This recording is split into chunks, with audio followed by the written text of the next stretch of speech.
കാറുകളുടെ കാര്യത്തിൽ ഇന്ത്യയിൽ ബ്ലോക്ക് ബസ്റ്റർ വിജയം നേടിയ കമ്പനിയാണ് സുസുക്കി. ഇന്ത്യയിലെ ഇടത്തരം കുടുംബങ്ങൾക്ക് ആദ്യമായി കാർ എന്ന സ്വപ്നം നൽകിയ മാരുതി 800 പുറത്തിറക്കിയത് സുസുക്കിയാണ്. എന്നാൽ ഇരുചക്ര വാഹനങ്ങളുടെ കാര്യത്തിൽ സുസുക്കിയുടെ കഥ നേരെ മറിച്ചായിരുന്നു. ലോകമെമ്പാടും ഗുണമേന്മയ്ക്കും മികച്ച പ്രകടനത്തിനും പേരുകേട്ട സുസുക്കി മോട്ടോർ സൈക്കിളുകൾക്ക് ഇന്ത്യൻ റോഡുകളിൽ കാര്യമായ സ്വാധീനം ചെലുത്താൻ കഴിഞ്ഞില്ല. ഈ ഞെട്ടിക്കുന്ന പരാജയത്തിന് പിന്നിലെ കാരണങ്ങളും തിരിച്ചുവരവിനായുള്ള അവരുടെ ശ്രമങ്ങളുമാണ് ഈ കഥ. സുസുക്കിയുടെ കഥ ആരംഭിക്കുന്നത് 1909 ജപ്പാനിലെ ഹമാമത്സു എന്ന ചെറിയ തീരദേശ നഗരത്തിലാണ്. മെച്ചിയോ സുസുക്കി എന്നയാൾ സുസുക്കി LMX എന്ന പേരിൽ ഒരു കമ്പനി ആരംഭിച്ചു. ആദ്യകാലത്ത് തുണി നെയ്യുന്നതിനുള്ള യന്ത്രങ്ങൾ ഉണ്ടാക്കുകയായിരുന്നു അവരുടെ പ്രധാന ജോലി. ഇവയുടെ ഉയർന്ന നിലവാരം കാരണം ജപ്പാനിലെ ടെക്സ്റ്റൈൽ വ്യവസായത്തിൽ സുസുക്കി പെട്ടെന്ന് പ്രശസ്തരായി. എങ്കിലും കാലക്രമേണ ഈ ബിസിനസ് ഒരു സാച്ചുറേഷൻ പോയിന്റ് എത്തിയതായി മെച്ചിയോ മനസ്സിലാക്കി. ഡിമാൻഡ് കുറഞ്ഞതോടെ അദ്ദേഹം ഒരു പുതിയ മേഖലയിലേക്ക് തിരിയാൻ തീരുമാനിച്ചു. ആ സമയത്ത് അമേരിക്കയിലും യൂറോപ്പിലുമെല്ലാം ഓട്ടോമൊബൈൽ വ്യവസായം കുതിച്ചുയരുകയായിരുന്നു. അങ്ങനെ മെച്ചിയോ സുസുക്കിയും ഓട്ടോമൊബൈൽ മേഖലയിൽ ഒരു കൈ നോക്കാൻ തീരുമാനിച്ചു. ഒരുപാട് പരീക്ഷണങ്ങൾക്കൊടുവിൽ 1940 അവർ സുസുലൈറ്റ് എന്ന തങ്ങളുടെ ആദ്യത്തെ കാറിന്റെ പ്രോട്ടോടൈപ്പ് തയ്യാറാക്കി. എന്നാൽ രണ്ടാം ലോക മഹായുദ്ധം അവരുടെ എല്ലാ പദ്ധതികളും തകർത്തു. യുദ്ധത്തിന് ശേഷം ജപ്പാന്റെ സാമ്പത്തിക സ്ഥിതി പൂർണ്ണമായും തകർന്നു. വ്യവസായങ്ങൾ അടച്ചുപൂട്ടി. പെട്രോളിന് വില വർദ്ധിച്ചു. ഈ സാഹചര്യത്തിൽ ആരും കാർ വാങ്ങില്ലെന്ന് മെച്ചിയോ തിരിച്ചറിഞ്ഞു. അപ്പോൾ അദ്ദേഹം ഒരു വിപ്ലവകരമായ ആശയം കൊണ്ടുവന്നു. ആളുകൾക്ക് താങ്ങാനാവുന്നതും ലളിതവും ഇന്ധനക്ഷമതയുള്ളതുമായ ഒരു വാഹനം. അങ്ങനെ സൈക്കിളിൽ ഒരു ചെറിയ എഞ്ചിൻ ഘടിപ്പിക്കാമെന്ന ആശയം ഉടലെടുത്തു. ഈ സ്വപ്നം സാക്ഷാത്കരിച്ച് 1952 സുസുക്കി അവരുടെ ആദ്യ ഉൽപ്പന്നമായ പവർ ഫ്രീ എന്ന മോട്ടോറൈസ്ഡ് സൈക്കിൾ പുറത്തിറക്കി. ഇതിന് 36 cc എഞ്ചിനായിരുന്നു ഉണ്ടായിരുന്നത്. സാധാരണ സൈക്കിൾ പോലെ ചവിട്ടാനോ അല്ലെങ്കിൽ എഞ്ചിൻ ഓൺ ചെയ്ത് മോട്ടോർ ബൈക്ക് പോലെ ഉപയോഗിക്കാനോ കഴിയുന്ന ഇതിന്റെ ഡുവൽ ഫംഗ്ഷനാലിറ്റി ആളുകൾക്ക് വളരെ ഇഷ്ടമായി. പവർ ഫ്രീയുടെ വിജയത്തിന് ശേഷം 1953 60 cc എഞ്ചിനോട് കൂടിയ ഡയമണ്ട് ഫ്രീ മോഡൽ പുറത്തിറക്കി. ഈ മോഡൽ വൻ വിജയമായതോടെ 1954 സുസുക്കി LMX തങ്ങളുടെ പേര് സുസുക്കി മോട്ടോർ കോർപ്പറേഷൻ എന്ന് മാറ്റി. 1954 അവർ 90 cc 4 സ്ട്രോക്ക് എഞ്ചിനുള്ള തങ്ങളുടെ ആദ്യത്തെ യഥാർത്ഥ മോട്ടോർ സൈക്കിളായ കൊളേഡ CEO പുറത്തിറക്കി. തുടർന്ന് 1960കളിൽ T20, T500 പോലുള്ള പ്രമുഖ മോട്ടോർ സൈക്കിളുകൾ പുറത്തിറക്കി. അതോടൊപ്പം തന്നെ Isle of Man TT, Moto GP പോലുള്ള ലോകോത്തര റേസിംഗ് ചാമ്പ്യൻഷിപ്പുകളിൽ സുസുക്കി വിജയങ്ങൾ നേടി. ഇത് കമ്പനിയെ ആഗോളതലത്തിൽ പ്രശസ്തമാക്കി. 1980കൾ ആയപ്പോഴേക്കും സുസുക്കി ലോകത്തിലെ ഏറ്റവും വലിയ മോട്ടോർ സൈക്കിൾ നിർമ്മാതാക്കളിൽ ഒരാളായി മാറിക്കഴിഞ്ഞിരുന്നു. GS സീരീസ് പോലുള്ള ഐക്കോണിക് സൂപ്പർ ബൈക്കുകൾ അവർ ഈ കാലയളവിൽ പുറത്തിറക്കി. സുസുക്കി കാർ വിഭാഗത്തിൽ ഇന്ത്യയിലേക്ക് കടന്നു വരുന്നത് 1981ലാണ്. ഇന്ത്യൻ സർക്കാരുമായി ഒരു സംയുക്ത സംരംഭം ഒപ്പിട്ട സുസുക്കി മാരുതി 800 പുറത്തിറക്കി. ഇത് ഇന്ത്യയിൽ തൽക്ഷണം സൂപ്പർ ഹിറ്റായി.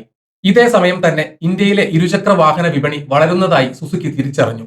വിപണിയിൽ കുറഞ്ഞ ഓപ്ഷനുകൾ മാത്രമുണ്ടായിരുന്ന ആ വലിയ സാധ്യത മുതലെടുക്കാൻ അവർ തീരുമാനിച്ചു.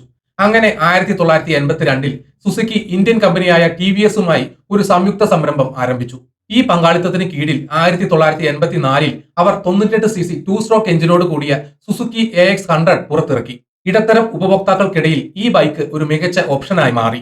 വിൽപ്പനയിൽ മികച്ച തുടക്കം ലഭിച്ചെങ്കിലും സുസ്ഥിരമായ ലാഭം നേടാൻ കമ്പനിക്ക് കഴിഞ്ഞില്ല. ഇതിന്റെ പ്രധാന കാരണം ഉയർന്ന ഇറക്കുമതി ചെലവായിരുന്നു. ബൈക്കിന്റെ പ്രധാന ഭാഗങ്ങൾ ജപ്പാനിൽ നിന്ന് ഇറക്കുമതി ചെയ്തതിലൂടെ വലിയ നികുതി നൽകേണ്ടി വന്നു. ഇത് ഉൽപാദന ചെലവ് വർദ്ധിപ്പിക്കുകയും ലാഭ മാർജിൻ കുറയ്ക്കുകയും ചെയ്തു. ശക്തമായ വിൽപ്പന ഉണ്ടായിട്ടും 1986 ആയപ്പോഴേക്കും കമ്പനി നഷ്ടത്തിലേക്ക് കൂപ്പുകുത്തി. ഈ പ്രതിസന്ധി മറികടക്കാൻ അവർ 1987 TVS സ്റ്റാമ്പ് എന്ന മൊപ്പഡ് പുറത്തിറക്കി. ഇതിന് ഗ്രാമീണ മേഖലകളിൽ വലിയ ഡിമാൻഡ് ലഭിച്ചതോടെ കമ്പനിക്ക് താൽക്കാലിക ആശ്വാസം ലഭിച്ചു. 1990കളുടെ തുടക്കത്തിൽ ഇന്ത്യ ഒരു കടുത്ത സാമ്പത്തിക പ്രതിസന്ധി നേരിട്ടു. ഇന്ധനവില കുത്തനെ വർദ്ധിച്ചു. ഇതോടെ ആളുകൾ ഉയർന്ന ഇന്ധനക്ഷമതയുള്ള ബൈക്കുകൾ തേടിത്തുടങ്ങി. ഇവിടെയാണ് ഹീറോ ഹോണ്ടയുടെ CD100 പോലുള്ള 4 സ്ട്രോക്ക് എഞ്ചിനുകളുള്ള ബൈക്കുകൾ മേൽക്കൈ നേടിയത്. 70 to 80 കിലോമീറ്റർ മൈലേജ് നൽകിയ ഇവരുടെ മുന്നിൽ 2 സ്ട്രോക്ക് എഞ്ചിനുകളുള്ള സുസുക്കി ബൈക്കുകൾക്ക് പിടിച്ചു നിൽക്കാനായില്ല. ഹീറോ ഹോണ്ടയെ കൂടാതെ കാവസാക്കി, ബജാജ്, എസ്കോട്സ്, യമഹ തുടങ്ങിയ ശക്തരായ എതിരാളികളോടും സുസുക്കിക്ക് മത്സരിക്കേണ്ടി വന്നു. ഇതിനിടയിൽ 1990കളിൽ കുറഞ്ഞ ശമ്പളത്തെ ചൊല്ലി ഫാക്ടറി തൊഴിലാളികൾ നടത്തിയ സമരം ഉൽപാദനം പൂർണ്ണമായും തടസ്സപ്പെടുത്തി. ഡെലിവറികൾ വൈകിയപ്പോൾ ഉപഭോക്താക്കൾ മറ്റ് ബ്രാൻഡുകളിലേക്ക് തിരിഞ്ഞു. പ്രതിസന്ധി തിരിച്ചറിഞ്ഞ TVS സുസുക്കി തങ്ങളുടെ തന്ത്രങ്ങൾ മാറ്റി. ഗവേഷണത്തിലും പുതിയ മോഡലുകളിലും അവർ ശ്രദ്ധ കേന്ദ്രീകരിച്ചു. ഇതിന്റെ ഫലമായി 1992-93 കാലഘട്ടത്തിൽ ഇന്ത്യൻ ബൈക്ക് പ്രേമികളുടെ ഇടയിൽ ഐക്കോണിക് ആയ ചില ബൈക്കുകൾ പുറത്തിറങ്ങി. സുസുക്കി സാമുറായി, റിലയബിൾ ആയ വാഹനങ്ങൾ ആഗ്രഹിച്ച ആളുകൾക്ക് വേണ്ടി ഇറക്കിയ മോഡൽ. നോ പ്രോബ്ലം എന്ന ടാഗ്ലൈൻ കാരണം ഇത് ഗ്രാമപ്രദേശങ്ങളിൽ വലിയ സ്വീകാര്യത നേടി. സുസുക്കി ഷോഗൺ, ദി ബോസ് എന്നറിയപ്പെട്ട ഈ ബൈക്ക് ആ കാലഘട്ടത്തിലെ ഇന്ത്യയിലെ ഏറ്റവും വേഗതയേറിയ ബൈക്കുകളിൽ ഒന്നായിരുന്നു. യമഹയുടെ RX-100ന് ഒരു കടുത്ത എതിരാളിയായി ഇത് മാറി. ഈ മോഡലുകളുടെ വിജയം TVS സുസുക്കിയെ 1995 ആയപ്പോഴേക്കും ഇന്ത്യയിലെ രണ്ടാമത്തെ വലിയ ഇരുചക്ര വാഹന നിർമ്മാതാക്കളാക്കി. പുറത്ത് വിജയം കണ്ടിരുന്നെങ്കിലും TVSഉം സുസുക്കിയും തമ്മിലുള്ള ആഭ്യന്തര ബന്ധം അത്ര സുഖകരമായിരുന്നില്ല. വിപണിയിൽ മത്സരം വർദ്ധിച്ചപ്പോൾ കൂടുതൽ സാമ്പത്തിക സഹായവും നൂതന സാങ്കേതിക വിദ്യകളും നൽകി പിന്തുണയ്ക്കണമെന്ന് TVS സുസുക്കിയോട് ആവശ്യപ്പെട്ടു.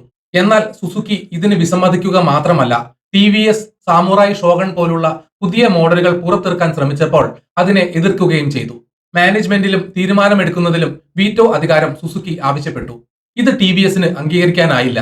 TVS വിപണി വിഹിതം വർദ്ധിപ്പിക്കുന്നതിൽ ശ്രദ്ധ കേന്ദ്രീകരിച്ചപ്പോൾ സുസുക്കി തങ്ങളുടെ നിയന്ത്രണവും ഓഹരിയും വർദ്ധിപ്പിക്കാൻ ശ്രമിച്ചു. ഈ ആഭ്യന്തര യുദ്ധം കാരണം 2001 TVS സുസുക്കി പങ്കാളിത്തം ഔദ്യോഗികമായി അവസാനിച്ചു. TVS സ്വന്തമായി TVS മോട്ടോർ കമ്പനിയായി മാറി. TVSുമായി വേർപിരിഞ്ഞതിനു ശേഷം സുസുക്കിക്ക് ഇന്ത്യയിൽ ഒറ്റയ്ക്ക് പ്രവർത്തിക്കാൻ സാധിക്കാതെ വന്നതിനെ തുടർന്ന് കമ്പനി ഒരു ഇടവേളയെടുത്തു. എന്നാൽ 5 വർഷത്തിനു ശേഷം 2006 സുസുക്കി സ്വന്തമായി വീണ്ടും ഇന്ത്യയിലേക്ക് പ്രവേശിച്ചു. തങ്ങളുടെ ലോകോത്തര മോഡലുകളായ ഹയബുസ, GSX R1000 പോലുള്ള പ്രീമിയം ബൈക്കുകൾ അവർ ഇന്ത്യയിൽ അവതരിപ്പിച്ചു. എന്നാൽ അപ്പോഴേക്കും ഇന്ത്യൻ വിപണിയിൽ മത്സരം അതിശക്തമായിരുന്നു.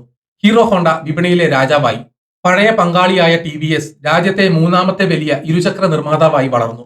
സുസുക്കി തങ്ങളുടെ വിദേശ രാജ്യങ്ങളിൽ വിജയിച്ച മോഡലുകൾ ഇന്ത്യയിൽ ഇറക്കി. 2006 125cc വിഭാഗത്തിൽ GS 125 ഇറക്കിയെങ്കിലും ഇത് ഇന്ത്യൻ ഉപഭോക്താക്കളെ തൃപ്തിപ്പെടുത്തിയില്ല. ഹയാത്തെ സ്ലിംഗ്ഷോട്ട്, GS 150R പോലുള്ള മോഡലുകൾ വിപണിയിൽ കാര്യമായ ചലനം ഉണ്ടാക്കാതെ നിർത്തലാക്കി. സ്കൂട്ടർ വിഭാഗത്തിൽ ആക്സിസ് 125 പോസിറ്റീവായ പ്രതികരണം നേടി.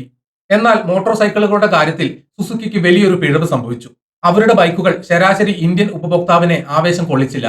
യമഹയുടെ FC സീരീസിലോ ബജാജിന്റെ പൾസർ സീരീസിലോ ഉണ്ടായിരുന്നതുപോലുള്ള ഡിസൈനിലെ പുതുമയോ ആക്രമണോത്സുകമായ വിപണന തന്ത്രങ്ങളോ സുസുക്കിക്ക് ഉണ്ടായിരുന്നില്ല.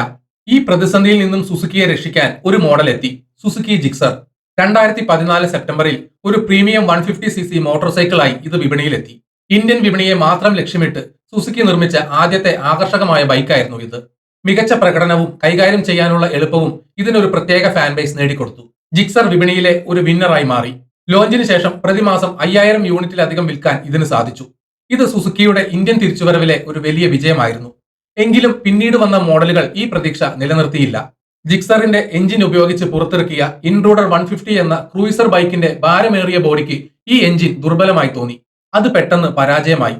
കൂടാതെ ഉയർന്ന വിലയുള്ള പ്രീമിയം ബൈക്കുകളായ GSX 750, V-Strom 650 XT എന്നിവയും ഇന്ത്യൻ വിപണിയിലെ വിലയെക്കുറിച്ച് ആശങ്കയുള്ള ഉപഭോക്താക്കൾക്ക് അപ്രാപ്യമായിരുന്നു.